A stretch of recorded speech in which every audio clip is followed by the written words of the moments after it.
So I just watched a video from LT Wright Knives that was asking the same question I've been thinking to myself for quite a bit.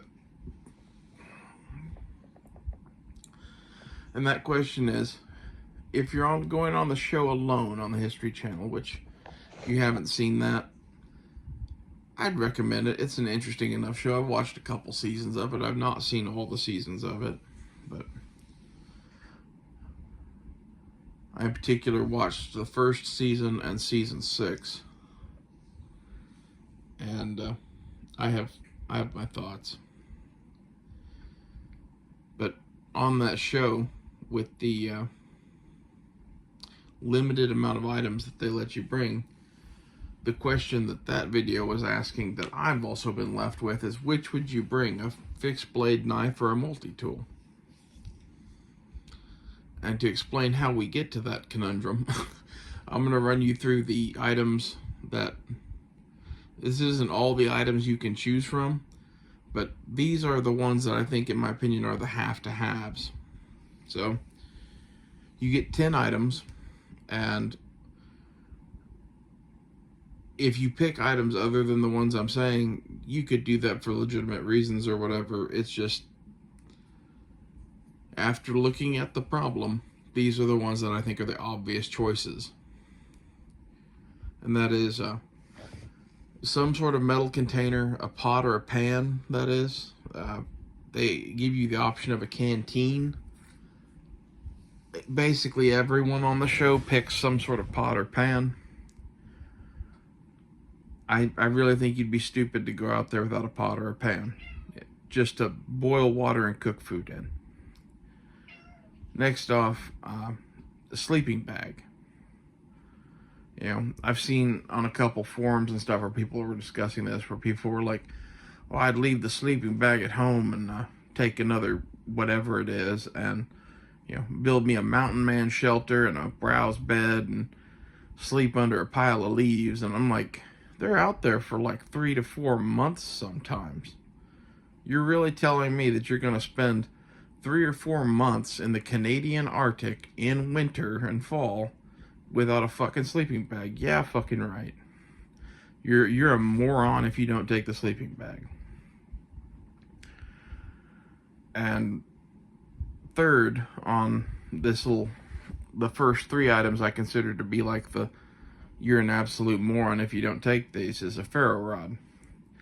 There's a few other fire starting options, but they let you take a 1/2 inch wide, 6 inch long ferro rod, which is enough ferro rod that it will last you pretty much indefinitely. It would last you many years of use.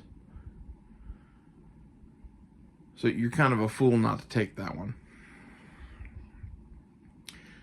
The next category of stuff that I would pick that takes up, 4 of the choices is paracord, snare wire, a bow and arrow, and a fishing kit that's basically monofilament line and hooks. I think it's like 25 hooks or something like that.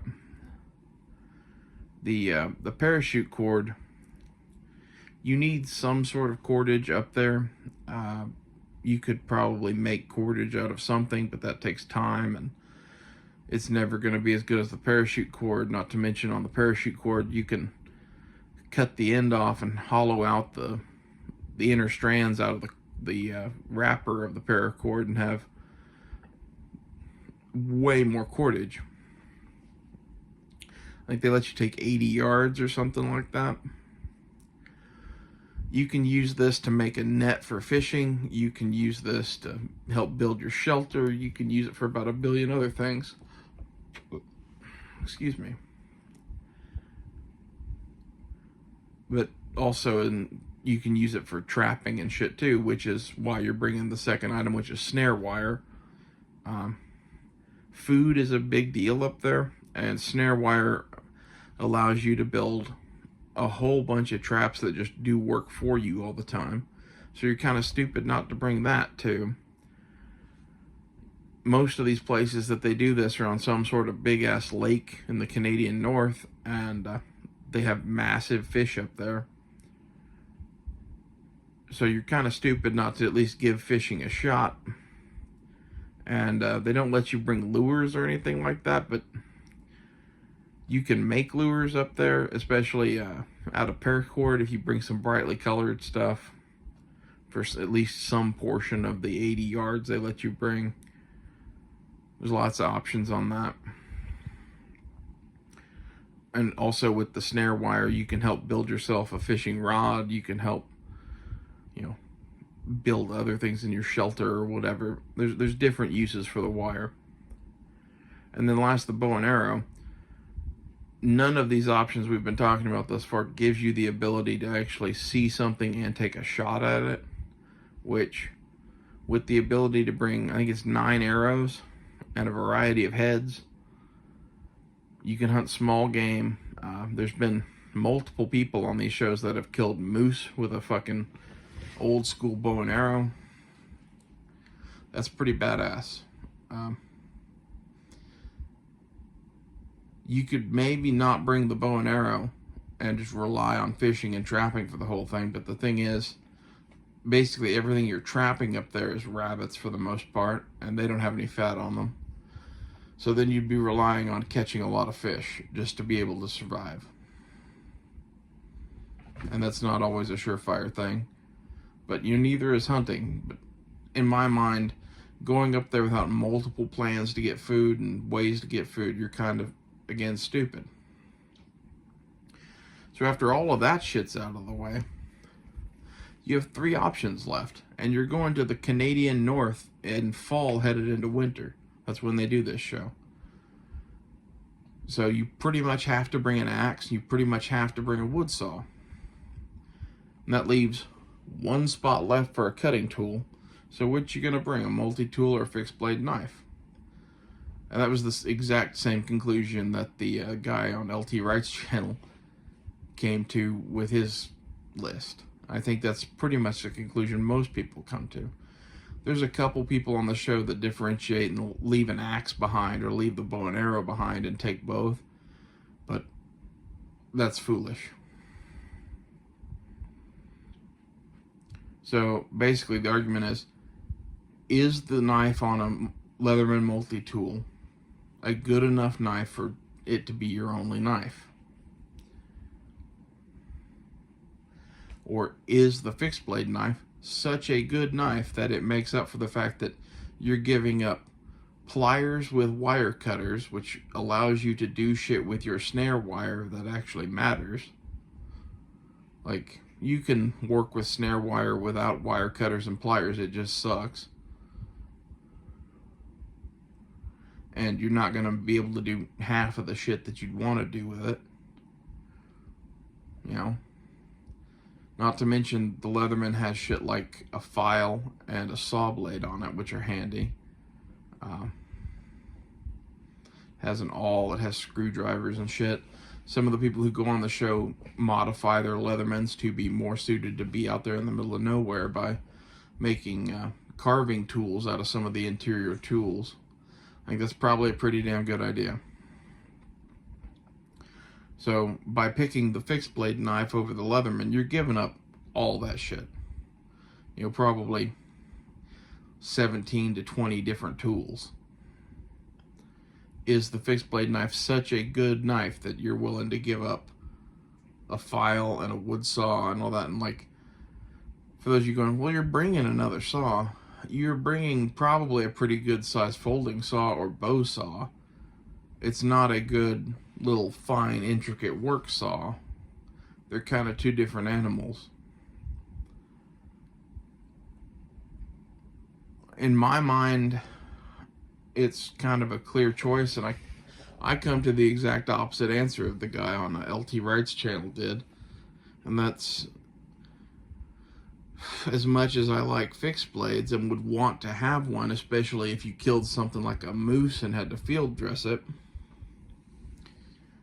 I would take the Leatherman multi-tool because it does have a knife blade. You can cut stuff with it. You can clean and field dress animals with it. And it comes with all of this other shit. And I wouldn't be willing to give up all of that other shit just to get a better knife. Not to mention that you have an axe.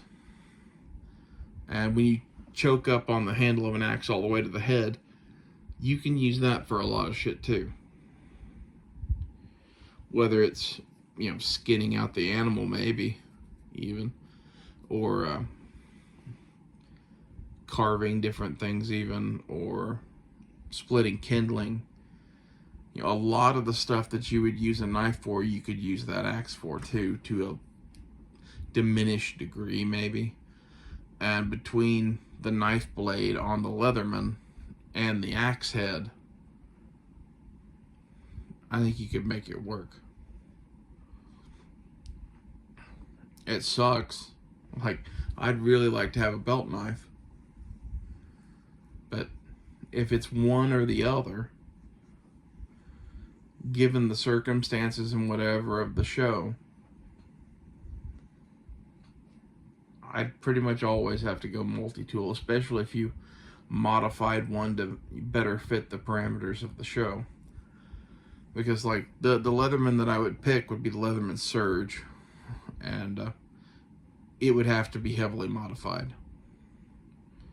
I'd want to replace the serrated blade with a saw blade, and on the Leatherman Surge, there's a blade exchanger system between a saw blade and a file. They don't let you bring both blades. You can only bring one or the other, so I bring the file in that case. And that's why we do the blade swap on the serrated blade for the wood saw. It has a variety of shit on the interior tools, but it has a bit driver that's pretty much useless, and you could add in probably 2 other blades in its place. And the thing that I would do is what one of the other contestants did is they bought a couple extra of the screwdrivers and modified them into different wood carving tools, so that you have like stuff to make spoons and that sort of shit with. It's just way more useful than the bit driver is up there. There's also an eyeglasses screwdriver bit. I think I'd probably keep that because I wear eyeglasses, and it would suck to be taken out of the competition because your eyeglasses screw came out or some shit like that.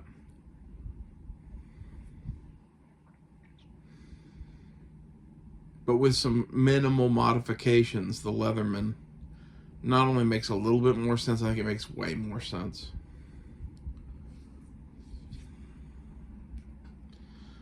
But basically, instead of having a multi-function kind of utility knife that can, baton some wood or split kindling or do all this variety of shit, skin a big animal, you're left with this little bitty knife blade that's basically just good for cutting stuff.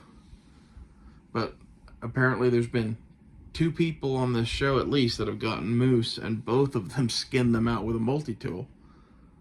So it can be done, And I think that's kind of a testament to the logic of this choice. It doesn't matter, what skinning tool or whatever you have, if you never make it to the point where you can kill something like that. And likely you're not even going to get a shot at something like that anyway.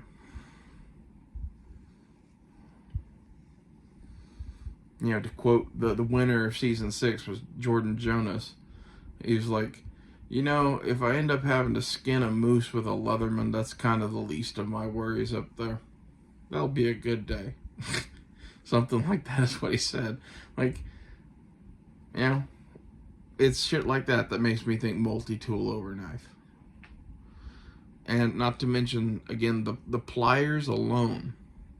The pliers with the wire cutter to work with snare wire with, over everything else on the multi-tool. Not to mention you're going fishing and shit like that. It's handy as fuck to have pliers when you're fishing. Especially with some of the species of fish that you can catch up there in fucking Canada. Like there's pike and muskie and shit like that. And I don't know if you've ever seen the mouths on those things, but I wouldn't want to go sticking my hand in there. And thankfully you're not really doing catch and release or whatever, so you can fucking kill the thing before you go to pull the hook out. But it'd still be nice to have a pair of pliers.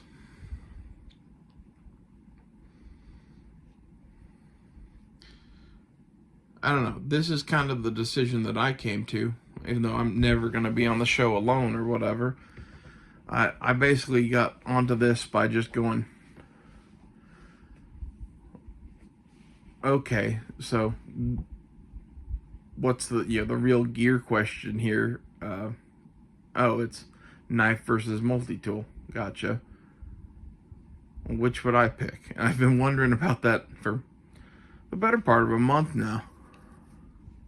I just thought it was extremely funny that someone else here on YouTube, I guess, came to the exact same conclusion, which is, all things being equal on the rest of the list, there's so much other shit you gotta bring, you can't afford space for both a knife and a multi-tool. And the few people who do bring them both don't tend to last very long. Except for the second place runner-up or whatever on season 6 was a chick named Wyona or something like that. She didn't bring an axe. She brought a knife, a multi-tool, and a saw. And she made it up there a long time, so it can be done. I just think it's kind of suboptimal. And if you didn't have the axe with you, then it kind of becomes a no-brainer that you're going to have a fixed blade knife. It's one or the other on that too, but you're going to the middle of the Canadian North in fall going into winter. Probably a good idea to bring an axe. Felling trees and whatever is nice. All of the little uses that we said, carving and splitting kindling and whatever with the axe. Some of those could be done equally or better by a fixed blade knife, but splitting bigger pieces of firewood is kind of the domain of the axe. And really the clutch for me is, of all of the tools on their whole list, the only thing that can dig a hole in the ice on the lake once it freezes is pretty much the axe. When the ice is pretty thin, you could probably use the knife, or the Wyona chick used her saw, folded up and had an edge kind of sharpened on it and was chipping through the ice that way. And after about 2 weeks to a month of the lake being frozen, came the day when she could no longer chip through the ice. Meanwhile, the other guy, Jordan Jonas, that made it the longest, he had an axe and had access to water the entire time. And while you can melt snow and ice and whatever in your pot for fucking drinking water, you're not fishing anymore if you can't get a hole in that ice. And fish would be a huge resource for food up there. So I wouldn't want to lose that ability.